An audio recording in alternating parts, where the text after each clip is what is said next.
कट्टा बांटने वाली पार्टी कलम बांट रही है तो सुन के ऐसा लग रहा है कि शेर कह रहा है कि हम मांस नहीं खाएंगे। जो मौजूदा विधायक है मोरारी प्रसाद गौतम, क्या आपके विधानसभा में काम किए हैं या उनके काम के बारे में आपके विधानसभा में लोगों से क्या सुनने को मिल रहा है? बस मुरारी गौतम जी, अब आपको जनता दोबारा मौका नहीं देने वाली है। तेजस्वी जी कट्टा बांटते बांटते ये पहली बार हम भी उनका वीडियो में देखे कि वो कलम को उछला उछला के फेंक रहे हैं, जैसे कि माने कि बॉल फेंका जाता है, कोई खिलौना फेंका जाता है। जन स्वराज पार्टी टिकट कब तक फाइनल कर रही है आपको? जी नमस्कार, मैं हूं अभय कुमार, आप देख रहे हैं रोहतास टाइम्स। अभी हमारी मौजूदगी है सासाराम विधानसभा में। हमारे पास मौजूद हैं पूनम पासवान, जो चेनारी विधानसभा से संभावित प्रत्याशी हैं और साथ में जन स्वराज पार्टी से प्रदेश महासचिव भी हैं।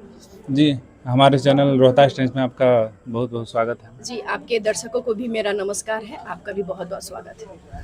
आप लोग की अभी पंचायत स्तर पे, प्रखंड स्तर पे हर विधानसभा में जो बदलाव यात्रा निकल रही है, उसका क्या मोटिव है, क्या वो किस लिए निकल रही है? देखिए, हम लोग जो शुरू से कह रहे थे कि जन स्वराज आएगा, 5 काम हो जाएगा, तो हम अपने 5 कामों को गली गली, दरवाजे दरवाजे, घर घर बताने का हम लोग काम कर रहे हैं, ताकि जनता जान जाए कि भाई जन स्वराज आएगा तो हम लोग को मूलभूत क्या सुविधाएं मिलने वाली है। उसके लिए हम लोग बदलाव यात्रा कर रहे हैं। जन स्वराज पार्टी टिकट कब तक फाइनल कर रही है आपको?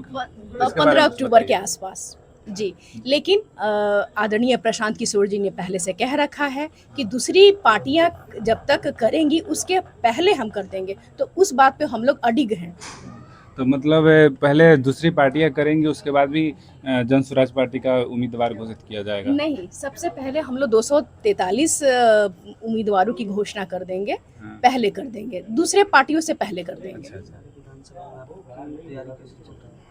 चेनारी विधानसभा में आपकी तैयारी कैसी चल रही है? वहाँ क्या क्या मुद्दे सुनने को मिल रहे हैं आपको? देखिए, हम बता रहे हैं जिस तरह से पूरे बिहार में बदहाली है ना, हमारे चेनारी विधानसभा के वही बदहाल है।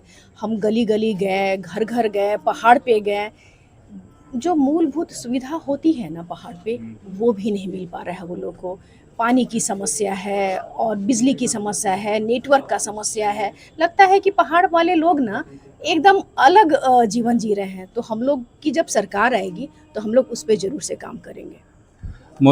जो मौजूदा विधायक है मोरारी प्रसाद गौतम, क्या आपके विधानसभा में काम किए हैं या उनके काम के बारे में आपके विधानसभा में लोगों से क्या सुनने को मिल रहा है? बस खाना पूर्ति हुई है, बस कागजी खाना पूर्ति हुई है, लूट खसोट हुआ है योजनाओं में और अपना झोला भरा गया है। मुरारी गौतम जी, अब आपको जनता दोबारा मौका नहीं देने वाली है। जनता आपको इंतज़ार कर रही है कि आप आएँ और आपसे सवाल जवाब और अपने बदहाली का कारण आपसे पूछें।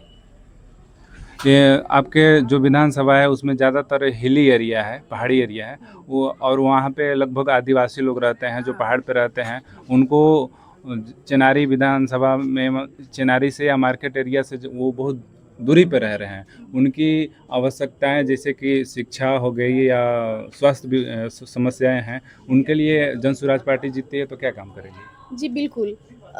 आपका जो प्रश्न है पहाड़ पे रहने वाले लोगों को हम लोग कैसे उनका जीवन सरल बनाएंगे, तो हमारा ये कहना है कि जन स्वराज पार्टी है वो पूरे बिहार में एक तरह से एक प्रकार का विकास करेगी।